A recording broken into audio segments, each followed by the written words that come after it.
Grumpy Old Geeks, a weekly talk show hosted by Brian Schulmeister and Jason DeFilippo, discussing the finer points of what went wrong on the internet and who's to blame.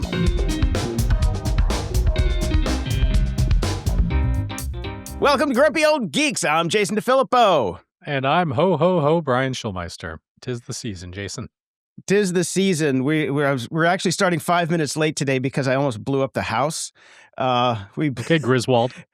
Amazon Fresh, which is down the street, has $5 like 15-pound butterball turkeys, right. And we're on number 3. So, but we were putting it in this morning, and I usually set it to 250 because it's half frozen, all that, So, but this is where technology comes into play. We have a 1950s gas-powered stove. It's very cool. It looks great, but sometimes it doesn't, light. And I set it up, we put the turkey in, it was clicking, everything seemed to be normal. Then we went for a walk with the dogs and we came back and opened the door and that's not right. Who farted? So took a second, but now the turkey is cooking, the house is clean, and we're on our way to more turkey goodness. I love the cheap turkeys and the cheap hams after Christmas and Easter. That's the best. It's the best. It is. It really is. Well, the other thing that comes out this time of year, Spotify Wrapped. They seem to have good PR, like Twitter did back in the day, where everybody said, go check us out on Twitter. It's Spotify Wrapped, even though all the streaming services do it. Because I use Spotify to stream on my Amazon devices, although we have Apple Music as well. I mostly use Spotify, and I went through my Spotify Wrapped, and I'm 82 years old. How so? Lots of Lawrence Welk on there? Or? They added age ranges this year, and I was like, oh, come on. Like, I listened to some young music, and then I realized the reason that I am 82 years old is almost every day this year, except for holidays when we play different music, but almost every day this year, as the family comes down, because I get up first, I make coffee, I do a bunch of stuff. As the family comes down, I start streaming Main Street Disneyland playlist to listen to in the morning. And that's all like fucking marches from 1920, 1930, all that like ragtime stuff. So yeah, I'm 82 years old because that's my most played music. Oh, man. Well, anyways, we did get one person that tagged us on the socials. So a shout out to Bama Bryan on Bluesky, who shared his Spotify Wrapped. We're his top podcast with 3,197 minutes listened to, and he's a top 7% fan. Nice. Yeah. Nice. And probably the only one listening on Spotify. Again. Although if he's top 7%, we must have quite a few. We've got enough. Right. It went from 1 to about 500. That's how it's grown over the years. Because every time we say nobody listens to us on Spotify, somebody goes and subscribes on Spotify. Well, people do like to prove us wrong. They do. They do. Yes. So, and I know nobody watches us on YouTube now, ever. And they especially don't subscribe and like. Actually, our YouTube's been doing all right. I mean, not gangbusters, but, growing. Better than it was with the no video. But we have to hit these milestones before we can actually make anything off YouTube. And the next one is we need a 1,000 subscribers, which we're like 100 shy of at this point, and some ridiculous amount of listen hours in a certain range. So like verified listen hours, not all our friends putting it on and going to sleep with their VPNs. Thank you very much. I appreciate that. Counts. Yeah. And the thing about going on YouTube, and I knew this was going to be an issue. And you fed the trolls, Jason. You fed the trolls. Feed the trolls just a little bit. What do you want to do when you want to piss people off? Mention Hitler and Elon Musk, especially in the same sentence. You know what? It means we've arrived, that we've gotten shit postings on our YouTube comments. I was amazed, and you know what? YouTube actually does a pretty good job of taking out the really nasty comments. The R word has been thrown around quite a bit at me on YouTube this week. That's karma, man. For the first 5 years of this podcast, where I'm like, stop using that word. I know. Oh. Yeah, and somebody even said that, the only reason I voted for Trump was because of Elon and Doge, and he wanted it to happen. I'm like, how's that working out for you? Yeah, how'd that go, buddy? How'd that go? Yeah. So I did, I went and and by the way, after I did this, no more comments, it shut them up. I went to GROK, And because everybody's like, no, that's not happening. That didn't happen. So I went to Grok and I said exactly what I say in the video. And it gave me back the exact numbers that I quoted. And so I posted that in a comment. And apparently facts only count as facts when they come from Grok. So there you go. It's Elon's world, man, and a lot of people live in it. I knew we were going to open ourselves up to that because there's a lot of Elon stands everywhere, and there was no doubt they were going to find us on the tube of the U, and they did. So because I tag everything with it because I'm like, bring it on, come on. That's true. Well, speaking of supervillains, I've got a couple stories in the news here really quickly. KALSHI, we've talked about this. It's a predictions market platform which allows people to trade contracts on future events, which is somehow not gambling. Right. Except it is. Totally. They've announced a partnership with CNN. Okay. CNN still a thing? Not anymore, as far as I'm fucking concerned. Hasn't been in a long time. Anyways, it's just dumb ever, but it's just one part of the company's apparent plan to, in the words of co-founder and CEO Tarek Mansour, financialize everything and create a tradable asset out of any difference in opinion. Just what the world needs now. More things dividing us and not bringing us together. Now we can bet against each other, and so this is just great. He well, this is as far as I'm concerned, this show is the only thing that should monetize a difference of opinion. So, come on, people, give us the money instead. We need it. We need a partnership with KALSHI. Apparently, he popped up at the Future of Global Markets 2025 conference held by Citadel Securities last month to float the notion that everything can be an asset if you're willing to put money on it, an idea that actually doesn't make any sense if you think about it for more than a second.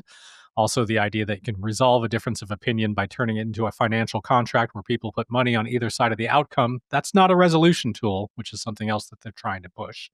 It's just a bet that KALSHI takes a cutoff. He also pushed this idea that all of the prediction markets like to run with, which is the notion that they are providing some sort of clarity on what is happening. Prediction markets do a very, very good job at distilling information and surfacing truth to people, the bullshitter told the conference. The Polymarket CEO Shane Copeland also ran with this idea the other day during an appearance on 60 Minutes, calling his company's platform the most accurate thing we have as mankind right now. This is the same bullshit that Elon has tried to push with his takeover of Twitter on X, calling it the global idea place where you can know what's happening in real time. No, a prediction market is, in theory, a reflection of the wisdom of crowds. As we know, crowds are not so wise. And if a contract allows you to purchase a contract for a given outcome for 66 cents, the market thinks there is a 66% chance of that outcome being correct. That's not a prediction. That's probability. That's all. Okay. Anyways, moving on to another crappy, shitty company and massively evil. Palantir CEO and Trump ally Alex Karp is no stranger to controversial and even trollish comments. His latest one just dropped.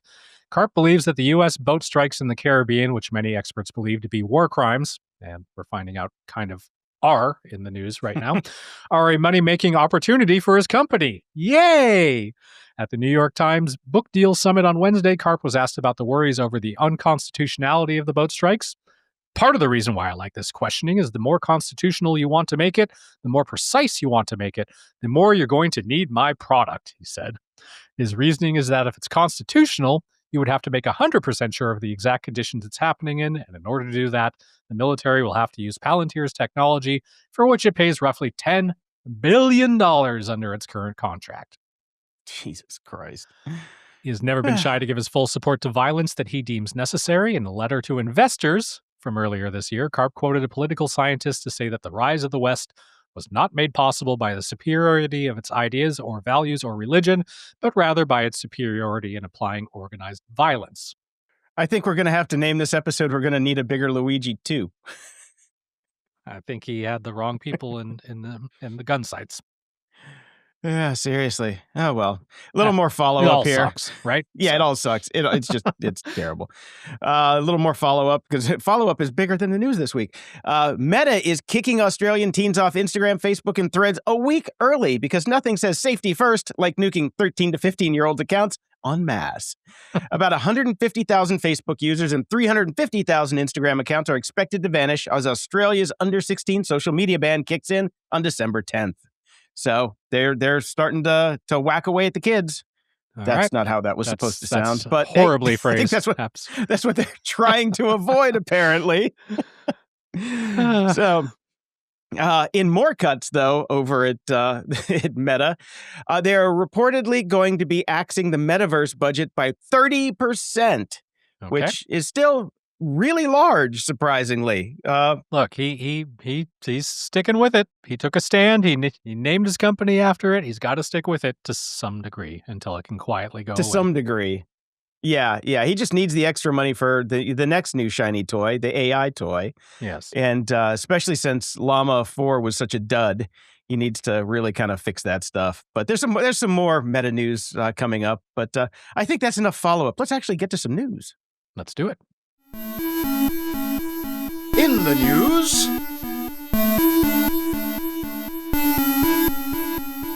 Well, crypto's most trusted stablecoin has just been given a lowest possible weak rating by a major TradeFi agency, Tether's USDT, the dominant dollar-pegged stablecoin, with nearly $185 billion in circulation, just took a hit from traditional financial rating powerhouse S&P Global as it downgraded its assessment to maintain its peg from 4 to 5, which is the weakest score on its associated scale. S&P originally rolled out its stablecoin rating framework in 2023 to gauge risks like liquidity, governance, and asset backing in the emerging sector. According to their recent report on USDT, Tether's reserves have shifted toward more volatile holdings over the past year. These perceived riskier assets such as Bitcoin, gold, secured loans, and corporate bonds now make up 24% of the reserve mix, up from 17% last year. They also see serious issues regarding transparency at Tether. What? Transparency at a DeFi? As the stablecoin's issuer attestations offer little more than high-level snapshots with zero granularity on who holds these assets, how they're custodied, or what counterparties lurk in the shadows. A Tether spokesperson told Reuters the company strongly disagrees with the assessment, and Tether CEO Paolo Ardinio went further on X, of course on X, framing the downgrade as a badge of honor. Tether wears S&P's loathing with pride, thriving as an overcapitalized outsider to a flawed legacy system. Yes, we're doubling down on bullshit. S&P paid a $1.375 billion settlement in a related case with the U.S. Department of Justice regarding allegations that the ratings agency had defrauded investors with its ratings of financial products in the lead up to the housing crisis, which is something that Tether is pointing at. And just weeks before scrutinizing Tether, S&P also slapped a speculative B- issuer credit rating on Bitcoin treasury company Strategy, highlighting the firm's 80 billion plus Bitcoin hoard as a vulnerability that could cripple debt payments amid market plunges. Now, this isn't the only thing that's happened in the stablecoin community this week. U.S. Bank Corp, which does business as and is better known as U.S. Bank, has begun testing its own stablecoin on the Stellar blockchain. The pilot, detailed in a recent Bloomberg report, focuses on using the token for faster and cheaper cross-border payments while incorporating safeguards like customer verification and transaction reversals. The link is in the show notes because it really gets into the weeds here. But the TLDR on this story is stablecoins and these crypto assets are basically becoming not DeFi and just regular fi. Okay. So there's a lot of people on the DeFi side of things that are getting really upset that all these banks are getting involved and they have stablecoin related partnerships with companies like Coinbase and all these other places. So everybody's kind of saying this control mechanism is directly flipping Bitcoin creator Satoshi Nakamoto's vision of trustless, censorship-resistant money on its head by prioritizing bank oversight over user sovereignty. Basically, this just comes down to that shit wasn't working. Let's use the traditional stuff that we know has worked for thousands of years and kind of put that in here. Sorry, DeFi guys, it ain't working. Yeah, the fake money markets, people still are like, some people still are like, really bullish on Bitcoin and stable coins and all of the fake monies. And I'm just like, have you not learned anything from half of your friends down the street that lost their homes during COVID? Because they wanted to play the markets like they were, Gordon Gekko. Well, how many people know though? That's the thing. It's first there's the shame aspect if you've actually lost about a bunch of money on this stuff. You're not telling people. You're not announcing it. And then the self-selecting samples. These people are true believers. They're not going to read stories about shit that's gone wrong. Yeah, that's true. Otherwise, people wouldn't be shit posting my my videos on YouTube. People actually read the news. No, see, we're a valuable service here. We're letting people know. We are. All right. Now this is fun one. Leak confirms OpenAI is preparing ads on ChatGPT for public rollout. We knew it was coming because ads are the only way it's going to be able to stay afloat. OpenAI is preparing to introduce ads inside ChatGPT. Wait. What's that? I'm getting something in, Brian. Wait. Oh, Sam Altman declares code red as ChatGPT competition mounts and all other side projects are put on hold, including the ad rollout. That was this week. Everybody was losing their shit because OpenAI was going to start putting ads into ChatGPT, and then Sam hit the brakes. He pulled the ripcord and said, "No, we're stopping right now," because Google's Gemini 3 is basically eating everybody's lunch right now. I don't know if you've got to use it very much, but it's pretty impressive, I got to say. As far as sending me, 80% correct answers half the time. I'm half good. I'm good. Yeah, 80%. I get 80% correct. That's it. Oh, so yeah, they're doubling down on trying to make everything inside ChatGPT work. So, but the thing is, everyone was losing their shit over the possibility of ads in ChatGPT, but no one is saying shit about Google and Gemini yet. And why not? Because they're already doing this. You don't think that they're going to use all of the information that they have on you to start pumping ads through? But I think that the difference between Google and ChatGPT is Google has so many properties, so they're not going to use that data within the AI chat interface itself. It's just going to follow you around the web everywhere else you go, and with everything else you do. The problem with ChatGPT is that's their one product and they're going to put it in there. So as a teenager, as you're sitting there and you're unloading your heart into ChatGPT because you refuse to talk to your fucking parents or, I don't know, your friends because you don't have any because all you do is talk to ChatGPT, as you're talking about how sad you are because you have no friends and your only friend is ChatGPT, ChatGPT is then going to serve you an ad for Smith & Wesson. Yep, that's about it. Get a rope. Home Depot, direct link. Yeah. Let's get our shopping agents on that shopping list right now. So, it's a total mess with that. And because they don't have enough buckets. Alphabet has a lot of letters in the alphabet that they can spread around your info and sell to each other. Yep. And they say they're not going to do it, but as we know, in 5 years, there's going to be another class action lawsuit where everybody gets $4, and that's just how it's going to work. As per usual. Well, the one thing that Google is testing out with AI is artificial intelligence is being used to generate their headlines. And shockingly, they fucking suck. Really? Surprising. Yeah. The latest trial from Google appears to be giving articles the AI treatment in Google Discover. The Verge noticed that some articles were being displayed in Google Discover with AI-generated headlines different from the ones in the original posts. And to the surprise of absolutely no one, some of these headlines are actually misleading or just flat out wrong. For instance, one rewritten headline claimed Steam machine price revealed, but the Ars Technica article they pilfered all that from was Valve's Steam machine looks like a console, but don't expect it to be priced like one, with zero costs in the article at all, because they're not posted yet.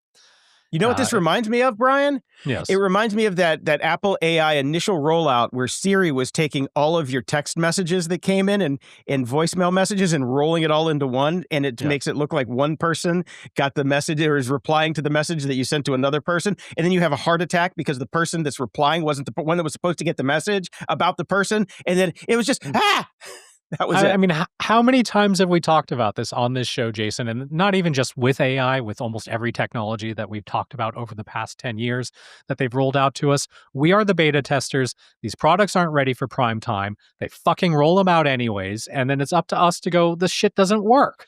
Fully self-driving. Come on, right there. Engadget staff also found that Discover was providing original headlines accompanied by AI-generated summaries. In both cases, the content is tagged as generated with AI, which can make mistakes. But it sure would be nice if the company just didn't use AI at all in this situation and thus avoided mistakes entirely. But we can't do that because we've invested too much money in this. Yeah, let's take all of the work that the human journalists did to avoid mistakes, because that's their actual fucking job, and let's run it through the mistake machine. Sounds good to me. Exactly. Well, Elon and GROK is still continuing to dance with Hitler in the pale moonlight, apparently. Yes. Elon Musk's GROK continues to do humanity a solid by accidentally illustrating why AI needs meaningful guardrails. First, GROK applied twisted Musk-worshipping logic to justify a second Holocaust, and then it may have doxed Barstool Sports founder Dave Portnoy.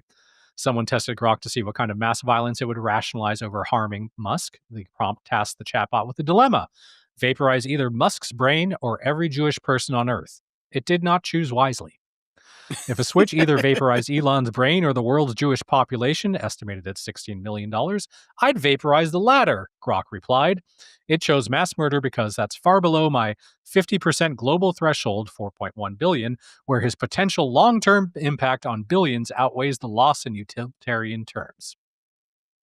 So there you go. Even more Hitler and GROK that people on YouTube are going to get upset about. Yeah, like I said, but people believe the GROK. That's the fucked up thing. They believe it. Well, GROK is no one-trick anti-Semitic pony. It can also dox public figures, as Portnoy may have found out over the holiday weekend. After the Barstool Sports head posted a picture of his front lawn on X, someone asked the chatbot where it is. That's Dave Portnoy's home, GROK replied, followed by a specific Florida address. The Mantini mailbox fits the Keys vibe perfectly, it continued. Futurism reports that a Google Street View image of the address appears to match the yard photo that Portnoy posted, and a Wall Street Journal story on this new mansion reportedly matches the town GROK produced in the address. So yes, they're doxing people, and they want to kill Jews over at GROK. Fucked Who knew? Up. Well, some more AI news. While generative AI systems cannot be considered inventors under U.S. patent law, the U.S. Patent and Trademark Office has updated its guidelines on how they can be used in the process of creating innovations. The agency's director, John Squire, said in a notice obtained by Reuters that the U.S. PTO deems Gen AI to be analogous to other tools that inventors might use in their process, including lab equipment, software, and research databases. So AI, just a tool as far as the patent office is concerned. A little bit of clarification. So many tools when it comes to AI. And there's a long-form article over on The Atlantic that I thought was really interesting. The link is in the show notes. I'm not even going to bullet point this, but it's the people outsourcing their thinking to AI, the rise of the LLEM Mings. Get it? LLEM. But it's actually a really good article, and they talk to quite a few like pretty smart people that kind of went down the slippery slope of starting to use AI, then kind of realized, holy shit, I'm not thinking at all anymore. I got to stop doing this. And even people are basically just doing like no AI November and that kind of shit. So it's interesting. I highly recommend, if you're starting to find yourself using AI a lot more than you're comfortable with, this article will speak to you. So give it a read. Now, you've heard of David Sacks, I'm sure, Brian. Uh-huh. He's been in the news quite a bit. Well, David Sacks is the focus of a New York Times report examining how his role as President Trump's AI and crypto czar may overlap with his private investments. What? According to the... Yeah, I know. Hands in the cookie jars. Everybody, first, hands in the cookie jars. According to the report, Sacks has 708 tech investments, including 449 in AI companies that could benefit from the policies he supports. Ethics experts cited by the Times say this raises concerns, especially because Sacks' public disclosures do not show the current value of his holdings or provide clear timelines for when he sold assets covered by his ethics waivers. Ethics are optional in this administration. We know that. So, and in fact, actually, they're kind of a negative. Yeah, they don't get you in the door. You're not in the administration if you have them. Timnit Gebru will definitely not get a job in the Trump administration anytime soon. The report also notes that some of Sacks' AI-related companies are categorized in his disclosures as general hardware or software, even though the companies publicly promote themselves as AI businesses. The Times further highlights his growing influence, including his relationships with NVIDIA CEO Jensen Huang and his involvement in efforts to lift restrictions on NVIDIA chip sales abroad. Sacks' team says he has complied with all the ethics requirements and that his government work has financially cost him rather than benefited him. What a load of shit. While the White House describes him as an important contributor to U.S. technology policy. Bullshit. These people just flat out lie to your face. It's unbelievable. All right, so if you've actually lost money, then release the financials. Let's see it. Yeah. Let's see it. Show your work. It's pretty simple. Show your work, David. Show your work. My kid has to show his work. He's just learning math. Does better math than you do. Anyways, you can tell a lot about a company, Jason, by what they're willing to sue over.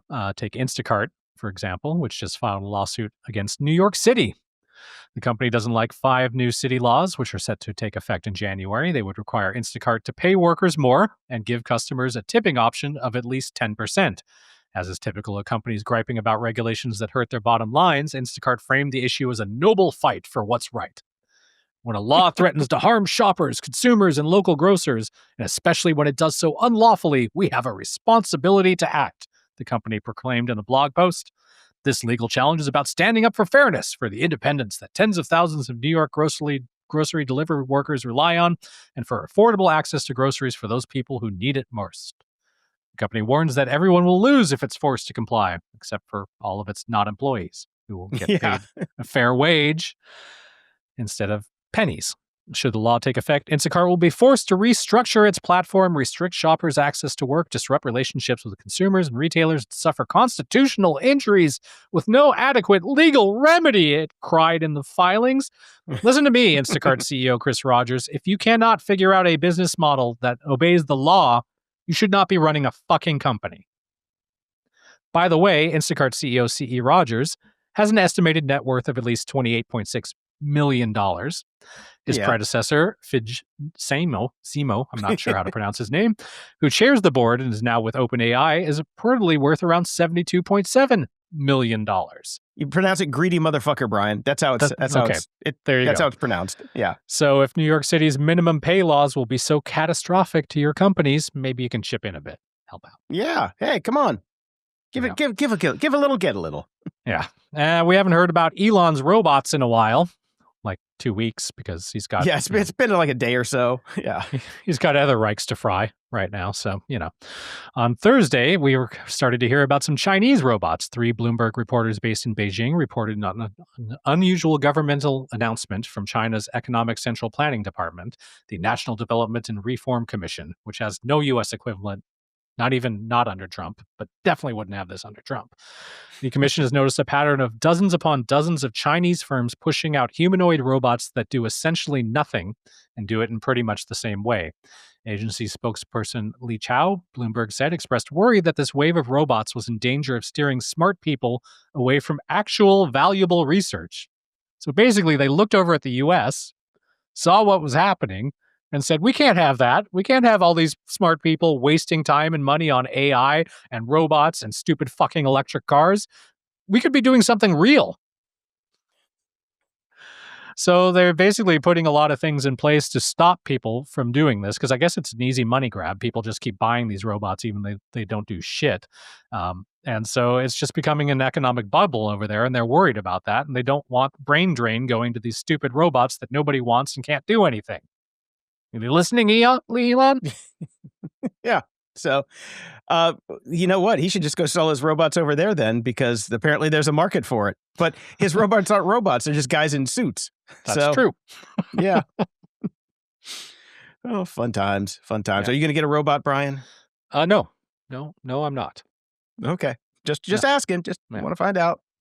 The only robot I would buy is one of the ones from Kraftwerk. That'd be good. Now, speaking of robots, let's talk about Waymo for a second. The robot car.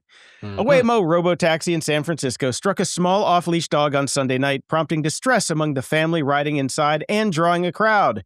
Waymo confirmed the incident, saying the vehicle made contact with the dog and that the company is reviewing what happened. The dog's condition is still unknown, according to officials. The passenger who reported the crash on Reddit said that the dog was in the middle of the road when the vehicle drove over it. Well, I'm glad it was in the road and not on the fucking lawn, because that would be a bigger problem. The dog was in the house when the Waymo ran over crashed through the door like the Kool-Aid man. Oh, yeah. And ran the dog over. They noted that while a distracted human driver might also have hit the dog, an average driver likely would have reacted differently once they felt the impact and heard the family's screams. God. Yeah, It's horrible. San Francisco Animal Care and Control confirmed it received a complaint, and Waymo later contacted the family to check in on them. This follows a similar recent case in which another Waymo vehicle killed a well-known neighborhood cat, an incident that fueled public concern about autonomous vehicle safety. Waymo maintains that its safety record remains strong, pointing to 96 million fully driverless miles and a significantly lower rate of serious injury crashes compared to human drivers. The company has never had a fatal accident, although its vehicles have previously struck pets and occasionally cyclists or pedestrians. The passenger in the latest case said that they still plan to use the service again, though their children may be hesitant for some time because they're fucking scarred because your taxi ran over a dog. So, now, to be fair to Waymo, the dog was in the road off leash. So we don't know, we weren't there. So, there may be fault on all sides. Like, why the fuck was your dog off leash in the middle of the road? There's blame to go around everywhere on that one. But it's just interesting that Waymo is going to Waymo. I just can't wait for the modern country song to come out of this. It's taxi coming. Ran over my dog. Yep. And then drove my wife away. Now here, a Waymo robotaxi in downtown Los Angeles decided to add ride-through police standoff to its feature set last week, according to a video blowing up online. Around 3:40 in the morning, LAPD had First and Broadway locked down for a high-risk felony arrest after a stolen vehicle pursuit. The Waymo car rolled up, saw the police blockade, then cheerfully routed itself through a nearby unblocked area where other cars were moving, cruising straight through the active scene for about 15 seconds. Did you see the video, Brian? I did. The guy who's on the ground with his hands on his head even looked up and was like, what is happening? See, if he was smart, the cops were distracted. He should have jumped in the Waymo and said, get me out of here. That's smart. Yep. Yeah, that one was just a head shaker, There's also another article that I haven't put in here yet, but Waymo is basically also making their cars more aggressive because apparently they are too safe at the moment. They haven't run over enough dogs. I know our dog quota is too low. You have to maybe throw some ferrets in there. So they're gonna start driving a little bit more aggressively, like humans do, I guess. Which great, just what I want. I'm terrified when I see one already when I'm driving with it. I'm like, okay, because if I honk at it, is there anybody to listen? No. I don't think those things have honk sensors on them. I could be wrong. Somebody grok that for me and let me know. But they still unnerve me when I see them, Brian. Because when I'm over in on the west side, I see them all the time, and I'm driving next to them, and they're cutting lanes in front of me, and I'm like, they're unnerving. They're just unnerving, especially when there's no passengers and no driver. It's just going. Yes, it's just going, and it's just like it's like a Ghostbusters scene. It's like, this is just not right. Yeah. Well, we live in a very connected world these days, Jason, and it's been somewhat amusing over the past few years watching things change. At first, I was like, okay, fine. My light bulbs now can get downloadable updates. Okay, my light bulb gets a downloadable update. That's interesting. My toaster can get a downloadable update. You had a bed with the EULA that probably got downloadable updates to their software packages. It got a little bit more worrisome when we started to hear about Tesla and their downloadable updates that would fix things that would, kill people, or add features that will, kill people. But one thing I really don't want to have downloadable updates determining my safety: airplanes. Yeah. Yeah. Well, an Airbus directive that ordered the immediate software update for 6,000 A320 planes has led to flight disruptions around the world. As Reuters notes, that's more than half of the A320 jets in operation. American Airlines said 340 planes out of 480 have the need to be updated, with each plane taking 2 hours to download and install their software updates. Told CNBC that they expect the overwhelming majority of those planes to be completed through the night, with only a handful remaining. In its announcement, the European Union Aviation Safety Agency said it issued an emergency airworthiness directive after a problem manifested on a JetBlue flight back in October 30th.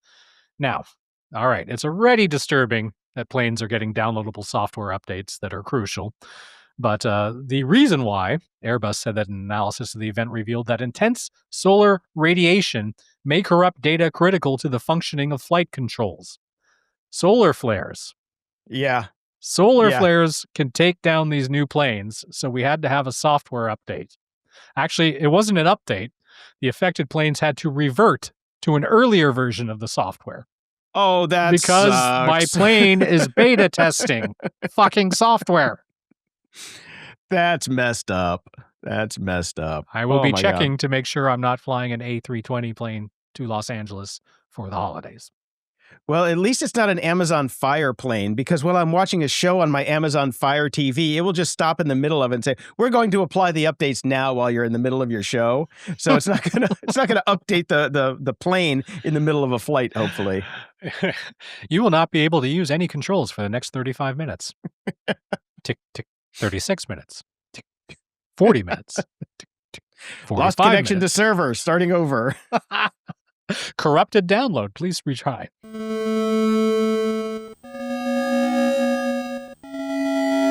Media Candy.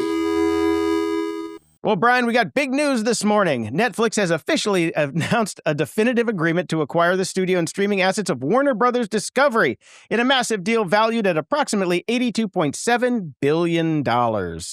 I would say yay, because now I won't have to have Discovery subscription anymore or HBO subscription anymore, because I've got Netflix already, except Netflix is going to charge extra for all these things, aren't they? Probably. Yep. It'll be $75 a month before the end of 2028, I'm guessing. Yeah. So, and this still has to go through regulatory approval, and Paramount is already, flipping their wig saying, "It wasn't fair. It wasn't fair." They have more money.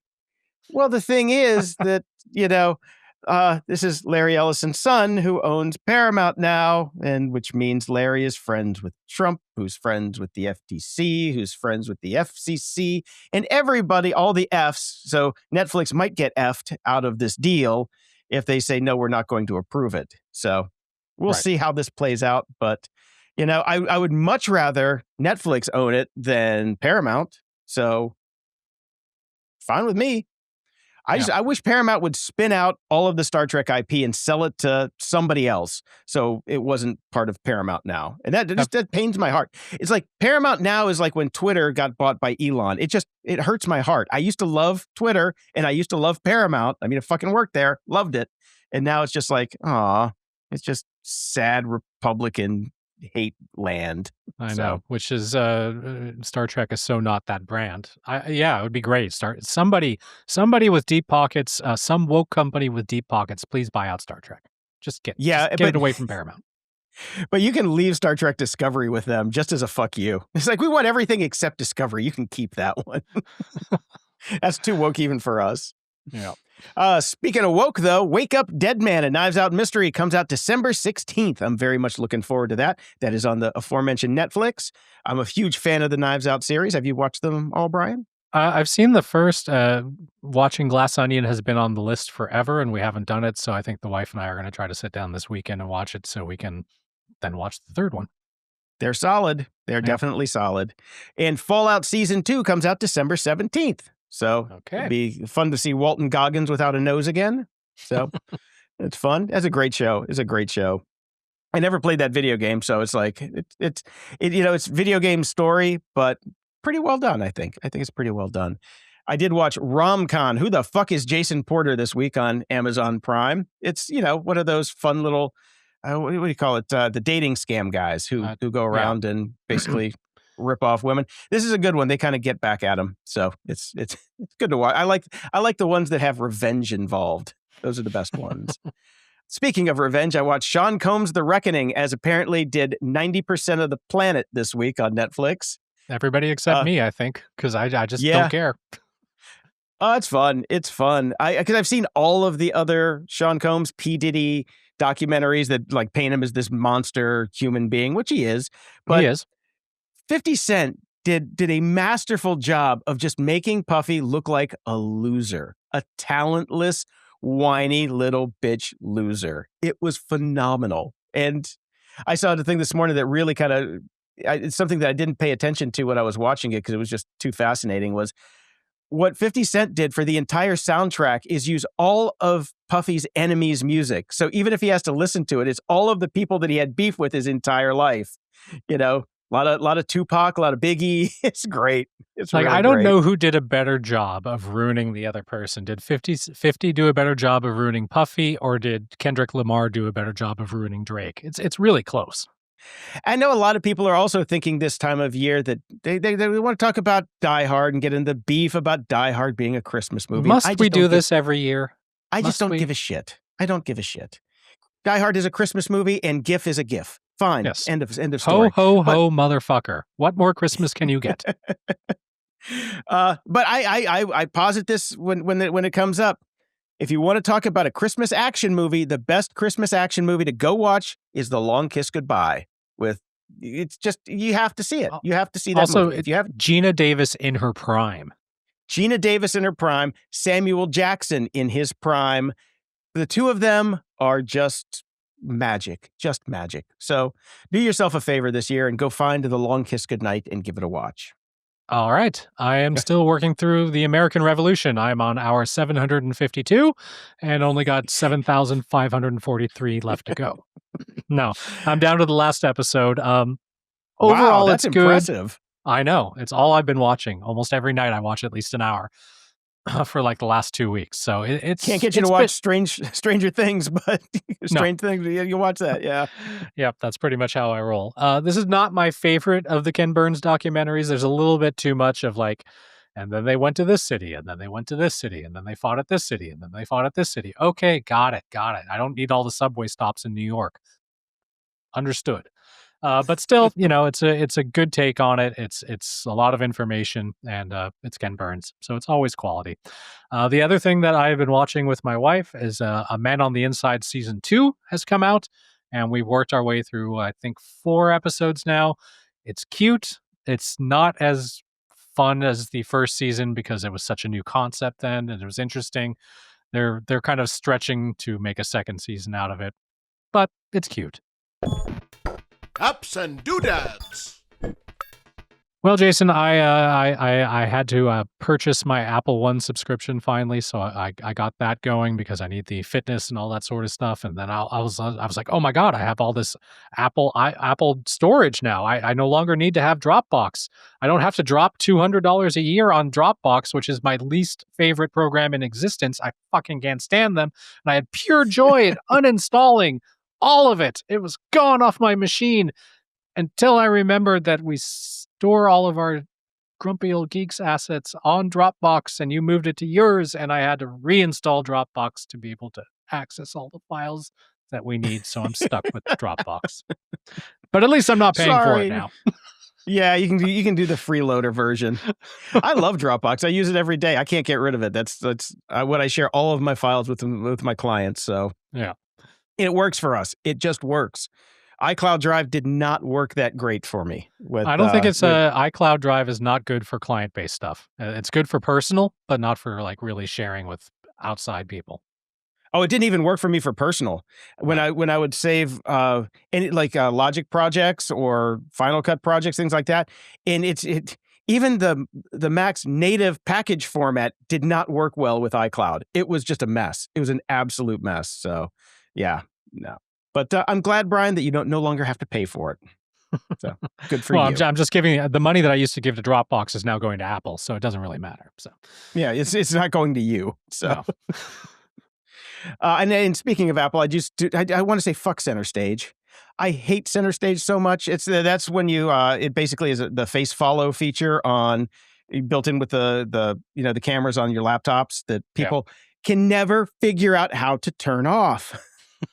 People have it turned on and they're just always moving and shaking and the camera's moving. I'm like, could you please turn that off? Like, I don't know how. So quick tip.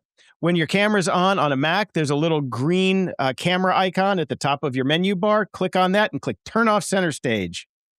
Easy enough. I see Brian doing it right now. It's not on because I'm using a third-party camera. Yeah, you're using a crappy Logitech camera. Just checking, though. I don't like to upset you. Oh, yeah.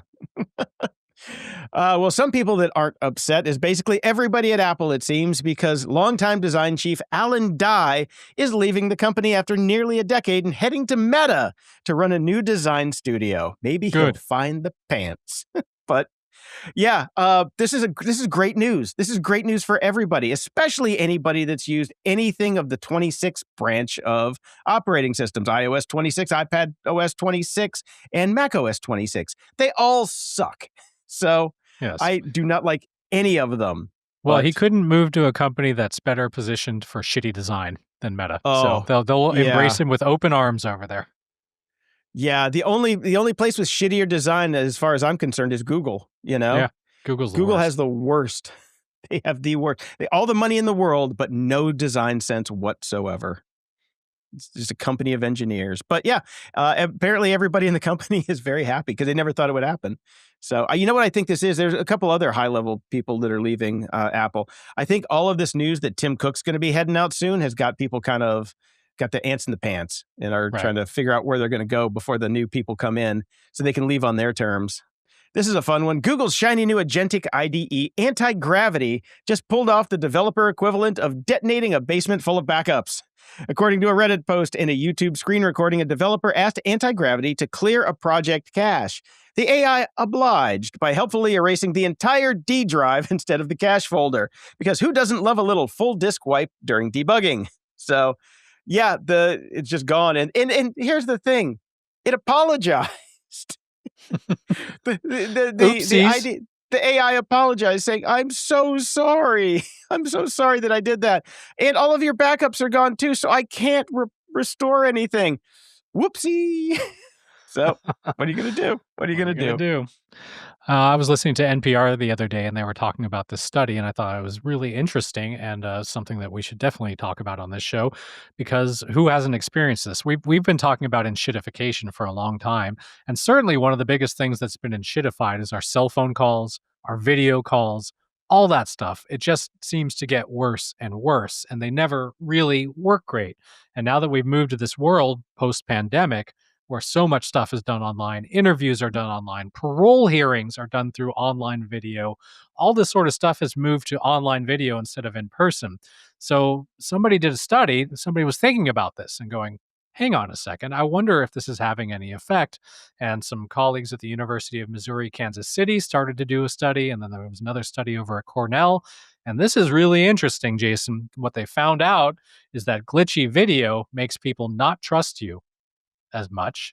It leads to increased distrust. It leads to people thinking, business people are not making their sales. They're losing sales.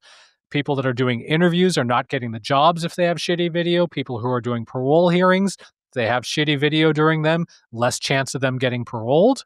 All of this is happening because of enshittification of our communication systems. That's pretty fucking shitty. It's pretty shitty. So we got to get you a new camera so people will sign up for the Patreon more. There you go. We're losing out on Patreon money because I don't have a super expensive camera. Yeah, I'm telling you. It's totally the quality. And apparently there is the only potential remedy that researchers have found so far is if you crack a quick joke right after a technical glitch. So we're good because all we do is joke. That's basically the only thing that you can do that kind of some humor can repair the damage to viewers' trust. So even though it's nothing to do with you, it's just the technology. If your technology is crap, if your calls are crap, if your video is crap, people don't trust you as much. This is a thing with audio as well. There was a study done a couple of years ago, maybe a decade ago, that bad audio makes you less trustworthy. And for me, that made me a fortune. That made me an absolute fortune because I basically put that for all of my clients. And I'm like, I am going to make you more trustworthy. So please come with me. And it worked. All right. I dig it. So yeah, it absolutely makes sense. So, spend the money on a decent camera at least, and that'll help mitigate some of the shitty video stuff. But yeah, and a better connection. Go wired. Screw your Wi-Fi. If you're going to do video, try and get that Ethernet cable out as best you can. There you go. Pro tip. And in good news, but too late for me. I'm much too old for this now for this to do any good for me, but I would have loved this when I was a kid. A team of designers, ornithologists, and materials scientists at Cornell University have successfully developed a method to create ultra-black fabric, described in a recent Nature Communications paper. It's a technique, it's a two-step process, which takes heavy inspiration from the plumage of magnificent rifle birds. I don't understand the science behind this, but apparently there's a pigment that with distinct structures that trap and absorb light. I could have been the gothest goth that's ever gothed if I would have had this damn fabric when I was a kid. Nobody Smith would have seen you stock at the club. You would have just been a floating head going through the club. That's it. Yeah. So they've kind of figured out how to put this into a fabric. There's a link in the show notes. Obviously, you're looking at a picture, so you're not seeing it in person, but you can tell that this little bit of fabric right in the middle is so motherfucking black. It is death rock goth metal. Swedish, none more black. Heavy metal. None more black. They should have just called it Spinal Tap. The Dark Side. Ha! With Dave. Welcome to The Dark Side with Dave, with the podcaster who never sleeps, Dave Bittner. Dave covers the daily cybersecurity beat on the Cyberwire, busts scams with Joe Kerrigan on hacking humans, untangles privacy headaches with Ben Yellen on Caveat, digs into industrial security on Control Loop, and still shows up to stir up trouble on only malware in the buildings. Good to see you, Dave. How was your tea day? I'm sleepy. Oh, I'm hanging in there. Not bad. Can't complain. Good to be back. Wrong show to be on, then. I know, right? Actually, yeah, complaining is what we do best. It's our bread and butter, man. That's true. I take it back. I'll complain about the lack of complaining. I just want to kick things off real quick here because I saw this and there was some Star Wars news. Claudia Black is not going to be in the second season of Ahsoka because they wouldn't pay her enough. And that prompted me to say, I didn't know Claudia Black was in season 1 of Ahsoka. I was like, I don't know who the Night Sister Clothau is in particular, but sure, there can just be a different Night Sister or the same one since it's all makeup anyways. I mean, I know Claudia Black. She was Aaron Sun in Farscape, which is one of my favorite shows of all time, but they must have made her up too much, or I just missed it. I don't know. Yeah. Well, I mean, it's not like Disney to, not pay a lot of money. They are kind of cash poor right now, I hear. I think you know what you're signing up for if you're a bit player on a Disney series. Yeah, they famously, who was it? Alan Dean Foster, who is the ghostwriter of the original Star Wars novel, and then wrote Splinter of the Mind's Eye, which was the sort of backdoor sequel. Yeah, it was the backup plan if Star Wars didn't work out for Lucas. Right, he was just going to do that one. When Disney bought Lucasfilm, they just sort of decided they didn't need to pay him anymore for the stuff that he had done, and he fought back, and I think he won, but still, yeah, good old Disney. Yep. So, keeping with Star Wars for the moment, I don't know if you guys have seen, there have been rumors circulating of a 50th anniversary re-release of the original Star Wars, the unaltered Star Wars, the Han shot first version of Star Wars. Yes, I've heard. Do we feel old version of Star Wars? Speak for yourself. So, some clips have been leaked from the alleged 6K scan of the original version of Star Wars, the scan and cleanup of that version. And there are some clips on YouTube. And I got to say, they look great. They look great. Right. I can't wait for people to just go through this completely and find what they fucked with this time. Because there's going to be something. Something's going to change. We'll get to that with one of our stories coming up. But I just, Star Wars continues to amaze me in that it is the gift that keeps on giving, that we're coming up on 50 years and there's still new Star Wars stuff to be had from this little movie that, was hit or miss as to whether it was going to do anything. There's still behind the scenes photos that I see that I've never seen before. And we have things like this. So yeah, I'm just thankful that it was the thing that it was, and that it was the thing that I was into, and that it's been able to be fun for so much of my life. And we'll see if I make it through my entire life while there's still Star Wars things happening. That's a life well lived. We'll see if Ryan Gosling changes your mind in the next movie. Well, I mean, it's a fair point. It's not that there haven't been terrible Star Wars things happen. Mm-hmm. So you take the good, you take the bad, but I'm just happy that it's still in the culture, in the mind of folks.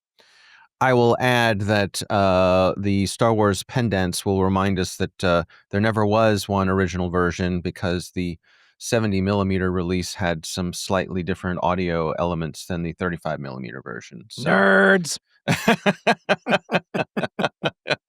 Yeah. We are talking about Star Wars, Brian, on a geek show, so yeah. I'll add, I still don't have my Home Depot R2-D2. I'm very disappointed in you, Dave. It's not my fault. There isn't one there. As far as I know, none have come to the Home Depots near me. All right. Well, if And- you'd like to drive up to Toronto, I was at Home Depot on Saturday, and I was looking at the R2 unit right next to the Darth Vader with the Death Star ornament that he holds. Oh, you're killing me, Smalls. Oh. And why is it not in the background, Brian, of your office? Why are we not seeing it there? Because I just called Star Wars fans nerds. That's why it's not back there. Yeah, so it's quite possible that the stores near me simply aren't ordering them or something, and they haven't. I've missed them. When they come available on the Home Depot website. So here's hoping that before the holidays come, I will have my Home Depot R2-D2, which I will immediately begin modifying to make him look better and ultimately, hopefully, be fully remote controlled. So there you go. We'll see about that. However, there is a Stormtrooper suit on Facebook Marketplace near me. Ooh, your holy grail. What? What? Yeah. Your white whale. Hey, have you scheduled a try-on session? Yes, a fitting. You scheduled your fitting yet? like a wedding dress. Yeah. Ooh, champagne for everybody. I know. I have not. It's $800, which is not a lot for. I mean, that's a fair price. That's like $1 per podcast you do. Yeah, per week. Yeah. It comes with a helmet, which I don't need, thanks to you guys. So, I don't know. Yes, I will buy it. I have to reach out. Do I know. it. Do it. Yeah. By the time we reconvene, you better be wearing that damn thing. Yeah. Well, the other thing is it doesn't come with the black undergarment that you have. See, I'm making excuses because there are things that it doesn't include, so I'm using them as little roadblocks to keep me from pulling the trigger on it. But I know ultimately, and I guess if I wait long enough, someone else might buy it. I'm not sure what the demand for. That's usually how marketplaces work. Yeah, I know. So I don't know. I'll tell you what, for Christmas, we'll buy you the $8 black unitard that you can put on underneath your... Yeah, I'm on underarmor.com right now, and I'm just going to send you something. It's black. No, it's a... Get him the ultra black one, Brian. Suit. Come on, let's splurge. Yeah, there you go. Yeah, I need a... Yeah. All right. Well, you've shamed me into it. Maybe I will take care of that sometime later today, and then later have to explain to my wife, you spent $800 on what? But honey, they made me. That's right. They were making fun of me on a podcast. I had no choice. Did you guys see this thing about the debacle with the special effects of Mad Men on HBO? Yes, you can see the tube that some puke comes down. Oh, yes. no. Oh, no.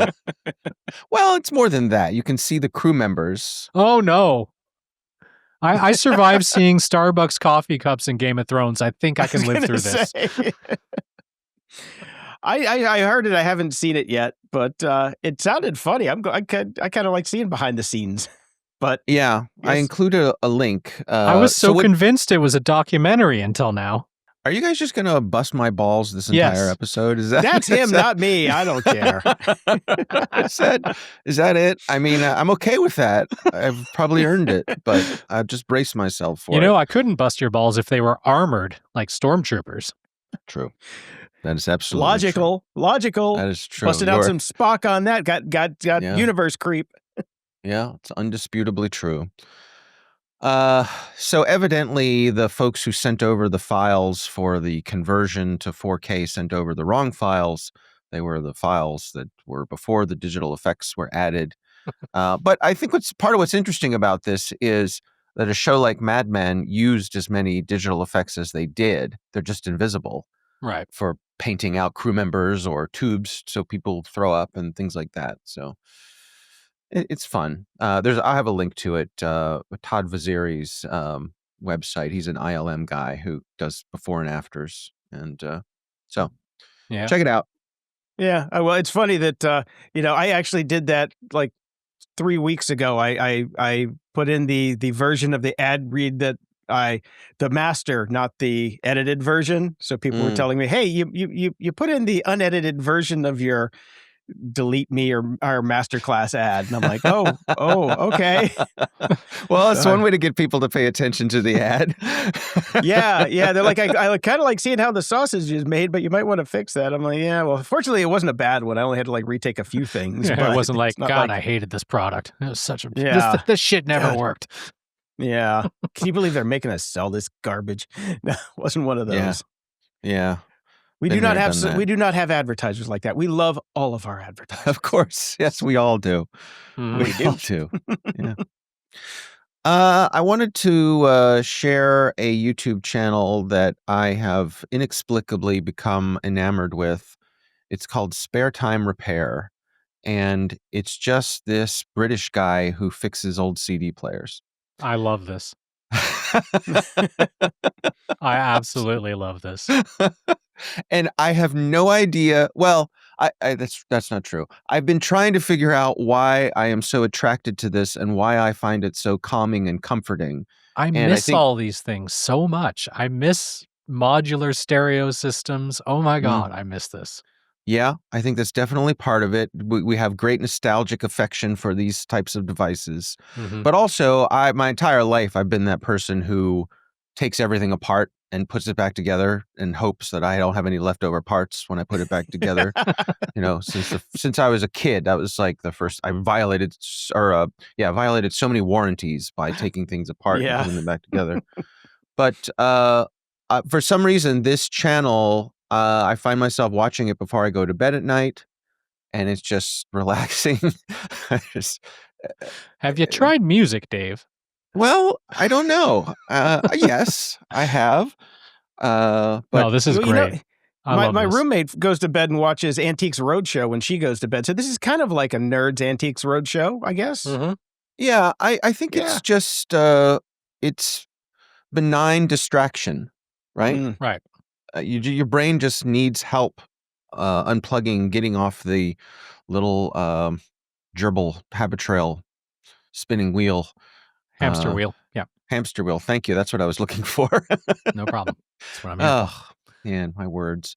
Yeah. So I don't know if anybody else will enjoy it, but turns out I just got my report from YouTube of the things that I watch every year, and this was number 1 on my list. And I'm also in the top 5% of people who watch this channel. So we're good for each other. Yeah, I'm super duper fan. I'm a repair.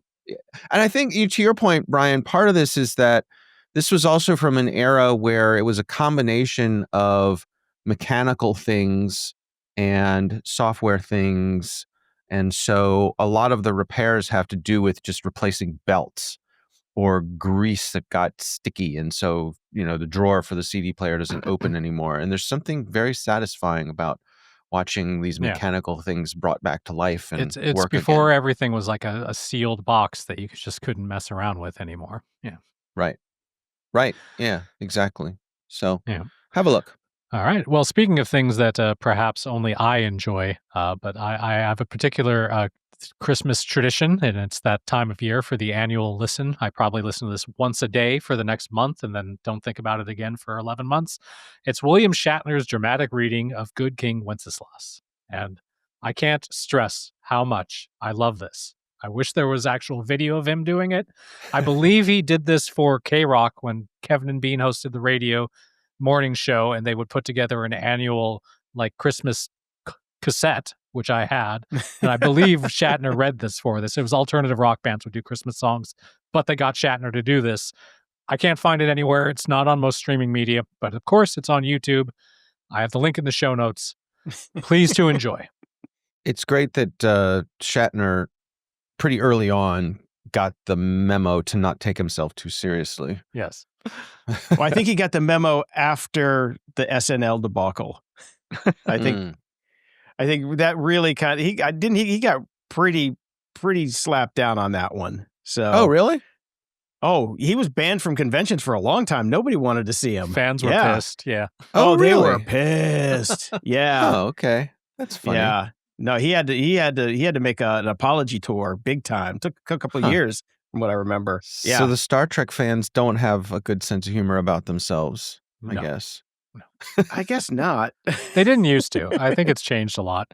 One of my coworkers and her father recently got to meet William Shatner on the set of the Enterprise. That's amazing. Yeah, there's something you can go to that Shatner's a part of. He must be a partner in it or something, and I have no idea what they paid. It must have been a lot. But it's kind of like a fan meet and greet sort of thing. And so they had this Enterprise set, and you get to go on the set and meet William Shatner, and probably cost at least $100. Yeah. But yeah, I don't know. I'm not trying to think would I do that or not. Probably. We're not going to have too much longer. The dude is in his 90s. So I was going to say, do it, when you is he going to stop? Yeah, he doesn't. He's got to be okay. He can't need the money that much right now. It's like, dude, run out the clock in luxury or something. Just chill. I think he wants to do it. I think it keeps him active. And you can't charge nothing because everybody else is charging because they still need the money. So Shatner can't be the dick that's just like, come on, do it. Come to me for free.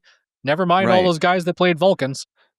The thing is, I now have a small group of friends who are convention people. They're, Oh, I'm sorry. Used to be A-list stars, now B-list or C-list stars that are on the convention circuit, and every weekend they're going to a convention, or every other weekend they're doing conventions. They absolutely hate it. It is so much work. Yeah, it's a lot of work. I mean, it is, and it from what you see, you don't see like anything. You see somebody sitting at a table waiting for somebody to come. It's usually a lot of work to do those conventions, and it's draining. It is terribly draining. So, they're like, why is he still doing? This is why I found out. They're like, yeah, like Nichelle Nichols was on tour forever, up until she died, and then it's because her family made her do it. She didn't even know where she was half the time. They just wanted the money. There's always a difference between have to do and want to do. Shatner, I don't think has to do it, so that's different. The one Star Trek convention I went to, Brent Spiner was the guest of honor. And the way they had made it work was that there were three Star Trek conventions going on the same day on the East Coast. There was like one in Philly, one in Baltimore, and one like in DC, something like that. And they shuttled him from one to the other throughout the day. And that's how they made it work, I guess financially. He had to make so much money from that. It's ridiculous. Well, good for him. Why not? Why not? Okay, I got some final sad news here. Micron just dropped a flaming bag of dog poo on the doorstep of PC builders everywhere by announcing it's killing off its crucial consumer business. Now, I'm sure everybody here on this call and everybody listening at home has at some point bought Crucial RAM. And this just saddens me. They're saying that, they just need to sell it to the AI data centers now because it's more lucrative and RAM prices are going through the roof. And it's just, screw you guys, man. Yeah. Yep. Yeah, it does. It makes me sad. And it's a sort of a double whammy that it's happening because of AI, right? Yeah. No, it's like not being able to buy a GPU because of Bitcoin. Same thing. No, Crucial was a solid brand for many, many years. So certainly bought a lot of RAM from them over the years. Yeah, so, me too. Yeah, sad to see them go. Maybe they'll be Pour back. one out. Yeah. After the AI bubble bursts, they might come crawling back on their hands and knees saying, "We've got RAM, kids." Well, come on. when the AI bubble bursts, we'll be able to buy all the hardware from the data centers for pennies on the dollar. So see what happens there. Yeah. Remember the .com bust and all of the auctions that happened then? Aeron chairs, man. Aeron chairs. So when I got my first Aeron chair. Everybody gets an Aeron. Yeah. I remember when Home Grocer went out of business, there were Sun servers that were bigger than me that you could get for like $2,000. It was ridiculous. Yep. Oh. Yep. Absolutely. Closing shout outs. Over at Patreon, we've got 3 new Patreon subscribers, Ninja Geek, Karts, and James. Thank you all so much. And we've also got Waylon, Eric, Mario, Matthew, UC Panda, Justin, Nicholas, Arjun, Brian, and Derek. Thank you all so much for your continued support. Thank you. We've got a big week over at PayPal. We've got Judge, Jonathan, Nicola, Levy, Florian, Joseph, Byron, who writes, hey, just wanted to drop a quick note and a few dollary dues to thank you for the show. I recently searched for a new tech podcast as what my regular ones, seem to have somewhat degenerated into social ramblings of a madman rather than a tech podcast. I really like what you do, not just the tech coverage, but the personality and the reality you bring to it. The first episode I heard, there was a conversation about keeping in touch with friends. It really spoke to me. The tech is good too, but that stuff hit me. I will admit I was confused and wondered if people from your part of America all sound the same because one of you sounded exactly like another podcast I listened to. It was only recently that I found out that it was in fact the same guy. What are the chances? Apparently 100%. Love the show. Byron from Sydney. I'm guessing Dave, since he hosts 9,000 other podcasts. Yeah. Yeah, it's just going to be Dave. Yeah. It's going to be Dave. In the old days, it might have been me, but not anymore. Yeah, it's just Dave. We also have donations from Thomas, who gave us $25, Goran, also $25, James with $120, and Blair the Witch. I love you so much. $300. Blair, I think Blair might have just right up there in the pantheon of super highest donators. Donations ever, I think. Pretty close. Yeah. So Thanks, everybody. And Elizabeth over at the Tip Jar dropped a big hundy. Thank you, Elizabeth, so much. And we've got Graham, Patrick, Matthew, Sarah, and Jennifer rounding out the Tip Jar. Thank you so much to everybody that donates to the show. And if you want to get on that, you can go to gog.show/donate and help us out because it really does help us out. If you want to go also to patreon.com/GOG, you can sign up to support the show for as little as $3 a month. You can give as much as you like. We will take anything. And if you pay for the whole year, you can get the show at a discount. And the Patreon subscribers get the show early, ad-free, and in high definition. So I'm also, Brian, working on the Apple side of things. It is surprisingly confusing over at Apple Podcasts on how to do the sponsored show with the ad-free version. It is not intuitive. And I'm not a dummy, but I haven't quite figured it out yet. So maybe I'm a bigger dummy than I thought. No, Apple does tend to make those things confusing. I remember for a while back, I was involved with publishing through Apple Books, and God, it was a nightmare to figure out how to get stuff published. Yeah. Oh, I had to do that once too. No. Yeah. And the sad thing is, nobody bought iBooks. I know nobody bought iBooks. It was a failed product, anyways. But they made it so hard to get stuff on there. So hard. Well, we've got some sad news this week. Steve Cropper, the legendary guitarist who helped shape the sound of Memphis soul at Stax Records, has died at 84. Cropper was a core member of Booker T and the MGs and known for classics like Green Onions and Time is Tight. And he co-wrote major R&B hits, including Otis Redding's Dock of the Bay, Wilson Pickett's In the Midnight Hour, and Eddie Floyd's Knock on Wood. The guy was amazing. He's been around forever. People of our age probably knew him from the Blues Brothers, but I talked about this documentary when it first came out. It's called Stax, Soulsville, USA. USA. Phenomenal documentary. Fantastic. It was really, really good. It's on HBO, I believe, HBO Max, whatever they're calling it, this week. Go check it out. And he was a major musician, and he will be missed. Mm-hmm. And some sad news this morning. Kerry Tagawa has died at age 75. You will know him as playing, he was Shang Tsung in Mortal Kombat, the old one, not the new one. And also in the video games and stuff like that. But he's also in The Last Emperor, Memoirs of a Geisha, The Man in the High Castle. He's been in everything. Big Trouble in Little China. Yes, my favorite crappy movie of all time, Big Trouble in Little China. I love that movie.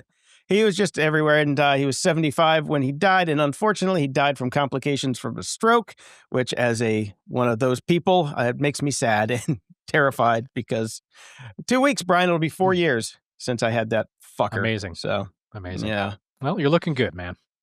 Oh, thanks. And I want to wish a very happy birthday to friend of the show, John Resnick of the Goo Goo Dolls. It was his birthday yesterday, so yeah. Ooh, happy birthday. Until next time, I'm Jason DeFilippo. And I'm Brian Schulmeister. Thanks for listening to Grumpy Old Geeks. Get all the links and goodies from today's episode at gog.show/725. Want to keep the grumpiness alive? Toss a few bucks our way at gog.show/donate. Every penny helps keep the show on the air. Love the show? Share it. There's a share button in your podcast player. Use it to spread the grumpiness to friends, foes, and everyone in between. We'll love you for it. Swing by GOG.show to join our Discord and chat with us and other show fans. Got thoughts, feedback, cool links? Hit us up at GOG.show/contact. And don't forget to leave a 5-star review at GOG.show/review, and we'll read it on the show. And of course, if you haven't checked it out yet, do check us out on YouTube, because we turned this video on for fucking nothing otherwise. And guess what? We got GOG merch. Snag your grumpy gear now at shop.gog.show. Jason was waiting for that with that mug. Stay grumpy.